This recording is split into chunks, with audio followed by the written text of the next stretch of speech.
এই যে কৌটোটা দেখছো, এটা খুব শখের একটা কৌটো। টাকা দিয়ে কিনিনি, তবে যে দোকান থেকে আমরা সব কিছু কেনাকাটি করি সেই দোকানে গিয়ে কাকুর কাছে অনেক আবদার করে তবে এই কৌটোটা পেয়েছিলাম। কৌটোটা কি কিউট না বলো?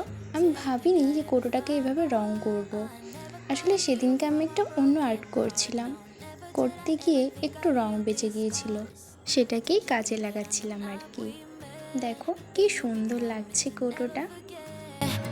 Now I'm chillin', sitting, riding shotgun with those three little words slipping right up your tongue. Oh, don't. আমি না অত ভালো করে আর্ট করতে পারি না জানো তো, তবে শখের বসে একটু আধটু করি। আমার ভিডিও করতেও খুব ভালো লাগে, তবে ভিডিওটাও ঠিকঠাক মতন করতে পারি না। কি করব বলো, প্রথম প্রথম তো একটু এরকম হবেই। এই দেখো, তোমাদের সাথে কথা বলতে বলতে আমার কৌটোটা রেডি হয়ে গিয়েছে। কি সুন্দর লাগছে না বলো? এবার চলো, এই ঢাকনাটার উপরে না আমি একটুখানি গোলাপি কালার দিয়ে কোট করে নিয়েছিলাম। কি করব ভেবে পাচ্ছিলাম না, তারপরে মাথায় বুদ্ধি এলো একটা ছোট্ট বিড়ালের মুখ আঁকা যাক। তবে আমি তো প্রো না, তাই একটু চেষ্টা করলাম যেন বিড়ালের মুখটা বোঝা যায়।